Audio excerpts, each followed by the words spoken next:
ఆరో సూర్య శ్రోతలందరికీ స్వాగతం అండి. మనం కొత్త పుస్తకం మొదలుపెట్టాం. ఎలాగా అంటే the mother on thoughts and aphorisms, Shri అరవిందులు వారి యొక్క ఆలోచనలు అంటే భావాలు సూక్తులపై మదర్ చెప్పినటువంటి వ్యాఖ్యానాలు ఏమిటి, మదర్ ఏం చెప్పారు అనేది తెలుసుకుంటున్నాము. ఇప్పుడు మనం రెండవ విషయం తెలుసుకోవడానికి ప్రయత్నం చేస్తున్నాం.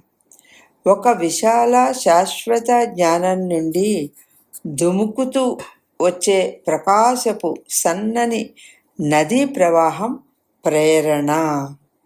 అంటే మనం ఇన్స్పిరేషన్ గురించి తెలుసుకుంటున్నాం. మామూలుగా వాడేస్తూ ఉంటాం, దానికి ఎంత అర్థం ఉందో తెలుస్తుంది మనకి. ఇప్పుడు ఇంద్రియ జ్ఞానాన్ని హేతుబుద్ధి రీజన్ మైండ్ అంటాం కదండి, అధిగమించిన దానికన్నా మరింత పరిపూర్ణంగా ఈ ప్రేరణ హేతుబుద్ధిని అధిగమించి ఉంటుంది. ఓకే, దీన్ని కొంచెం వివరించి మనకి మదర్ తెలియజేస్తారు. ఇక శ్రీ అరవిందులు దీనిని ఎందుకు ఇలా చెప్పారు అనే ఆలోచనకు వస్తే, వారు దానిని ఇలాగ దర్శించారు కనుక, అలా చూశారు కాబట్టి అలా చెప్పారు అని మదర్ చెప్తున్నారు. ప్రారంభించడానికి ముందు ఒక విషయాన్ని అర్థం చేసుకోవాలి. ఈ నిర్వచనాలు శ్రీ అరవిందులు ఇచ్చారు. మనం వాటిని అర్థం చేసుకోవడానికి, మనల్ని బలవంత పెట్టడానికి వారు ఒక సంక్లిష్ట రూపంలో వాటిని నిర్వచిస్తారు. వాటిని తెలుసుకోవడానికి మనం కొంచెం కష్టపడాలండి అని చెప్తున్నారు. సామాన్యంగా అర్థమయ్యేటట్లు డిక్షనరీల్లో సాధారణమైన మాటలు వాటి వివరణ ఉంటుంది. అటువంటి డిక్షనరీ డీటెయిల్స్ వివరణలు ఎన్నో ఉన్నా కూడా లోతైన సత్యంతో సంపర్కంలోకి నిన్ను తీసుకురావడానికి, మామూలు అవగాహనను ఛేదించడానికి శ్రీ అరవిందులు చెప్పేది చెప్తారు. వారు చెప్పేదానికి ఎందుకండి అంటే మనల్ని ఒక స్థాయికి తీసుకువెళ్ళడం కోసం చెప్తారు. ఇలా ఇప్పుడు అందుకని దాన్ని అర్థం చేసుకోవడానికి మనం డెఫినెట్గా ప్రయత్నం చేయాలి. ఈ విధంగా శ్రీ అరవిందులు వ్యక్తం చేసిన దాని లోతైన జ్ఞానాన్ని, లోతైన సత్యాన్ని కనుగొనడానికి ప్రయత్నించేందుకు కృషి చేయవలసిన అవసరాన్ని కలిగించే విధానం ఒక మాటను నిర్వచించే మామూలు విధానం కాదు. అంటే ఆ అవసరాన్ని తెలుసుకోవాలి అంటే అది మామూలు విషయం కాదు.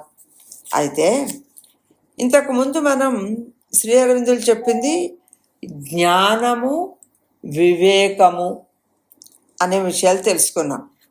అయితే మరి సగటు మానవ చేతనలో ఆచరించబడుతున్న జ్ఞానాన్ని గురించి కృషి చేసి మానసిక అభివృద్ధి ద్వారా పొందిన జ్ఞానాన్ని గురించి వారు అక్కడ మాట్లాడారు. కానీ అందుకు విరుద్ధంగా ఇక్కడ వారు మాట్లాడుతున్నారు. ఏమిటది అంటే దానికి భిన్నంగా సారభూతమైనటువంటి జ్ఞానం, అంటే ఎసెన్స్ ఆఫ్ ద నాలెడ్జ్, అతిమానస దివ్య జ్ఞానాన్ని. అతిమానసం అంటే ఏంటండి? Super mind. ఒక దివ్య జ్ఞానాన్ని గురించి అంటే తాదాత్మ్యత వల్ల పొందిన జ్ఞానం.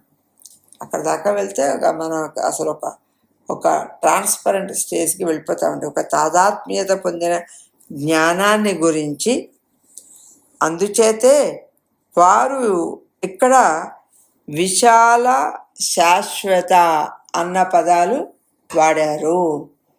అంటే కూడా మనకి ఇక్కడ ఇందులో కూడా మన ఇంగ్లీష్లో కూడా అది చెప్తారు, leaping from a vast and eternal knowledge it exceeds reason more perfectly than reason exceeds the knowledge of the senses అని.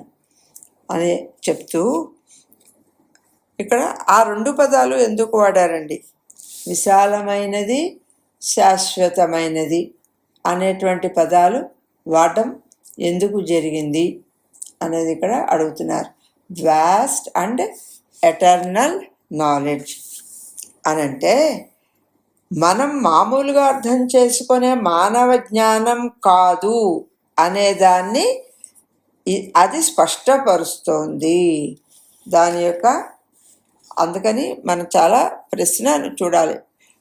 అంటే ఆ పైన మనం చెప్పుకున్నటువంటి ప్రశ్నలోనే ఈ విషయాలు ఉన్నాయి.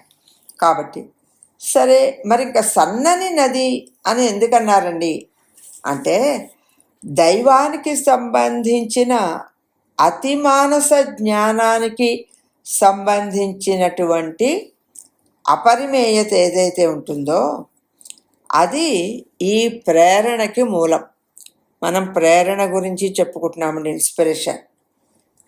అయితే అది అనంతం. మానవ మనస్సు ఆ ప్రేరణని చూడగలిగిన దానికి, స్వీకరించగలిగిన దానికి మధ్య తేడా కొట్టొచ్చినట్లు మనకి కనపడుతుంది. ఈ పరిగణనలతో నీకు సంపర్కం కలిగినప్పటికీ చెప్పాలి కనుక నువ్వు చూసేటువంటి భాగం చాలా చిన్నది అని చెప్పడం కోసం సన్ననైనది అని వాడారు. అది ఇలా ఒక డ్రాప్స్లా పడుతూ ఉంటుంది, అందుకని అలా ఏర్పడింది కనుక ఒక అల్ప ప్రవాహం అన్నట్టుగా. ఇలా కాకపోతే ఈ డ్రాప్స్ చాలా పరిశుద్ధమైనవి, చాలా ప్రకాశం కలిగినటువంటివి అనేది మాత్రం మనం తెలుసుకోవాలి. ఇంకా వాటికి అవే సంపూర్ణతను కలిగినటువంటివి అని. అందుకని అవి నీకొక అద్భుత ప్రేరణ భావాన్ని కలిగిస్తాయి. నువ్వు అనంత సీమలలోకి చేరుకున్నట్లుగా సాధారణ మానవ స్థితి కంటే చాలా ఎత్తుకు లేచినట్లుగా అనుభూతిని కలిగిస్తుంది. అయినప్పటికీ ఇంకా చూడవలసిన ఉన్న దానితో పోలిస్తే అది విలువ లేనిదిగా కనిపిస్తుంది. అదండి ఈ ప్రేరణకి ఎంత అర్థం ఉందో, ఆ ప్రేరణ యొక్క ప్రభావం ఎంత ఉందో మనం గ్రహించాలి. అయితే ఉన్నత పరిగణాలతో సంపర్కం అంటే అంతరాత్మిక సంపర్కం మొదటిది. అది ఇంటర్నల్గా ఉన్నటువంటి ఒక కనెక్షన్ అది అని చెప్తున్నారు. అందుకని అది మామూలుగా వచ్చేటువంటిది కాదు. అంటే ఆంతరిక అంతరాత్మ ఉన్మీలనాన్ని సాధించడానికి ముందు ఈ ప్రేరణను పొందడం కష్టమే. అయినా ఒక దైవ కృపలాగా కొన్ని ప్రత్యేక పరిస్థితులలో అది ప్రాప్తించవచ్చు. కానీ యథార్థ సంపర్కం మాత్రం అంతరాత్మ ద్వారానే లభిస్తుంది. ఇది మామూలుగా వచ్చేటువంటిది కాదు అని చెప్తున్నారు. మనస్సుకి ఆవల అంటే పైన ఉన్నత మనస్సు, అంతకంటే పైన ఒక ఉన్నత చేతన అంటే హయ్యర్ మైండ్ కానీ హయ్యర్ కాన్షియస్నెస్ కానీ మానసిక చేతన నుంచి వెలువడినప్పుడు అధిమనస్సు అంటే ఏమంటామండి దాన్ని, ఓవర్ మైండ్. అధిమనస్సు సీమలకు తనను తాను తెరచిపెట్టుకున్నప్పుడు అధిమనస్సు ద్వారా అతి మనస్సు అంటే సూపర్ మైండ్కి మనం చేరుకుంటాము. అంటే దానికి తెరచిపెట్టుకుంటే ప్రేరణలను సరాసరిగా స్వీకరించగలుగుతాము. సహజంగానే అటువంటి స్థితిలో అవి చాలా తరచుగా జరుగుతాయి. సుసంపన్నమై అవి కూడా చెప్పగల విధంగా చాలా సంపూర్ణంగా అవి తయారవుతాయి అని ఈ ప్రేరణ గురించి చాలా అద్భుతంగా, అంటే అసలు ఆ ప్రేరణ పైనుంచి వచ్చేది అనేది మనం గ్రహించగలగాలి. అయితే ఇవి అతి మానస సీమలకు తనను తాను తెరచిపెట్టుకున్నప్పుడు అవిచ్ఛిన్నంగా ప్రేరణను స్వీకరించగల సరైన స్థితిలో తనను తాను పెట్టుకుంటాడు సాధకుడు. అప్పటిదాకా సాధ్యమైనంత వరకు మనస్సును నిశ్చల నీరవంగా ఉంచుకోవడం, దానిని ఊర్ధ్వం వైపు తిప్పి ఒక నిశ్చల నీరవ సావధాన ఆత్మకమైన స్వీకృత స్థితిలో ఉంచుకోవడం ఉత్తమ విధానం. మనస్సులో నిశ్చల నీరవతను, పరిపూర్ణ స్థిరతను ఎంత అధికంగా ప్రతిష్ఠించగలిగితే అంత అధికంగా అతడు ప్రేరణను, ఈ ఇన్స్పిరేషన్ని పొందడానికి సమర్థుడు అవుతాడు.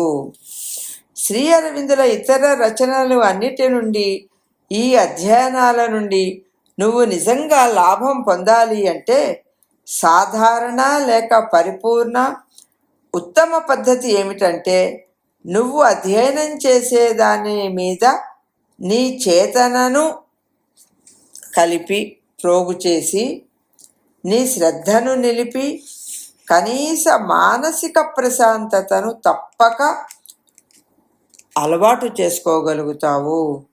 ఇంకా ఉత్తమం ఏమిటంటే, పరిపూర్ణ నిశ్చల నీరవతను పొందడం, ఒక మనోనిశ్చలతను, మస్తిష్క నిశ్చలతను సాధించుకోవడం. అందువల్ల సావధానత లేక శ్రద్ధ ఒక అద్దంలాగా ఏమాత్రం కదలిక లేని జలరాశి ఉపరితలంగా ఉపరితలంలాగా, అంటే జలరాశి యొక్క ఉపరితలం నిలకడగా ఉన్నటువంటి నీటి ప్రవాహం అలా అచంచలంగా తయారవుతుందని కూడా చెప్తారు. అయితే ఈ పద్ధతిలో అర్థం చేసుకునే సామర్థ్యం అత్యున్నత స్థాయికి చేరుకుంటుంది. అలా కాకుండా నువ్వు చదువుతున్నప్పుడు నీ మనసు అలజడికి లోనైతే మాత్రం చదువుతున్న దానిని వెంటనే అర్థం చేసుకోవాలని ప్రయత్నిస్తే మాటలలో ఉండే శక్తి, జ్ఞానం, సత్యాలలో 4/3 వంతుల కన్నా అధికంగా కోల్పోతావు. ఈ ఆంతరికతను వంట పట్టించుకోవడం అనేది, అంటే ఆ ఇన్నర్ కాల్, ఆ ఇన్నర్ ఇన్స్పిరేషన్ అనేది తెలుసుకోవడం అనేటువంటిది ఆంతరిక మేలుకొలుపు పూర్తయ్యేంత వరకు ఫస్ట్ చేయవలసింది ఏం చెప్తున్నారండి మదర్ ఇక్కడ? ప్రశ్నలు అడగకుండా నిన్ను నువ్వు కట్టడి చేసుకోగలిగితే నీవు అడగడానికి చాలా చాలా తక్కువ ప్రశ్నలే ఉంటాయి అని అర్థం చేసుకుంటావు. ఎందుకంటే చదివిన దానిని గురించి నువ్వు చాలా బాగా అర్థం చేసుకున్నావు కనుక నీకు ప్రశ్నలు ఉండవు అని. అందుకని అంటే అది చెప్తున్నది ఎవరండి, ఏ సందర్భంలో చెప్తున్నారండి అని ఒక విశ్వాసంతో వాటిని మనం గ్రహించటం చాలా అవసరం. ఇది ఆ ఇన్నర్ ఇన్స్పిరేషన్కి ఇంత అర్థం ఉందండి. అందుకని అర్థం చేసుకుందాం, ఆచరణలోకి తెచ్చుకుందాం. స్వస్తి.